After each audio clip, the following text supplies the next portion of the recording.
बिस्मिल्लाहिर्रहमानिर्रहीम।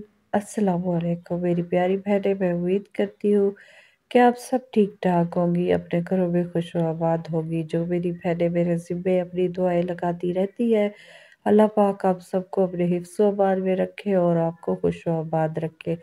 जो मेरी बहनें इस वक्त मुझे सुन रही है, अल्लाह पाक आप सबको अपने हिफ्ज़ व अमान में रखे। आपकी जो भी नेक दिली हाजात है वो तमाम पूरी फरमाए। बहुत ही आसान सा वजीफ़ा लेकर आई हूँ।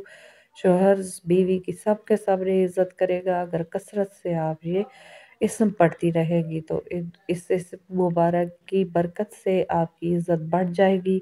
अगर आप ये इस अकीदत, मोहब्बत और सच्ची नीयत के साथ पढ़ेगी तो अभी तक जिन्होंने मेरे चैनल को सब्सक्राइब नहीं किया हुआ तो वो जल्दी से मेरे चैनल को सब्सक्राइब कर ले, साथ में बेल आइकन को भी ज़रूर प्रेस कर ले, वीडियो को लाइक एंड शेयर भी ज़रूर कर दे और कमेंट में अपना नाम लिखे जिन्होंने खुसूसी दुआ में शामिल होना है।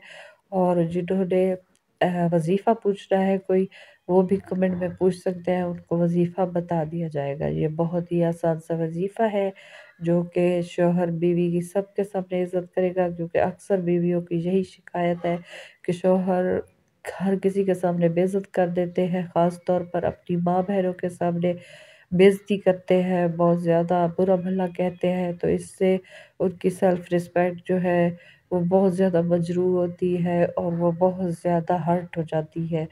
बहुत सारे मुझे कमेंट्स आते रहते हैं इस तरह के और बहुत ज़्यादा जो है दुःख होता है मुझे पढ़कर। तो आपके लिए ये इस्म है, आप कसरत से पढ़ें, इंशाल्लाह आपका शौहर जो है वो आपकी इज़्ज़त करेगा सबके सामने। आपने कौन-सा इस्म पढ़ना है? आपने इस्म पढ़ना है या हय्य या कय्यूम, या हय्य या कय्यूम, या हय्य या कय्यूम। दरूद पाक पढ़ना बिल्कुल ना भूलें, दरूद पाक पढ़ा करें। दरूद पाक पढ़ने से आपकी दुआ में असर हो जाता है बहुत ज़्यादा। फिर आपने दुआ भी करनी है, अपने मकसद को ज़हन में रखना है कि मैं अपने शौहर को के दिल को नरम करने के लिए पढ़ रही हूँ। अल्लाह ताला से दुआ करें, अल्लाह ताला से दुआएँ माँगा करें, खुद को इस काबिल बनाएँ कि आपको इज़्ज़त दी जा सके। अपने आप को भी चेंज करें, अपने आप पर भी तवज्जो दें, अपने बिहेवियर पर भी तवज्जो दें। इंसान की ज़िंदगी बहुत मुख्तसर है, इसको लड़ाई झगड़ों में वेस्ट ना करें, एक दूसरे के साथ ज़िंदगी को एंजॉय करें। कुछ चीज़ों को इग्नोर करें, कुछ चीज़ों को साइड पे कर दें। कुछ चीज़ों को इग्नोर करेंगी तो उनकी जगह पर अच्छी चीज़ें आएँगी।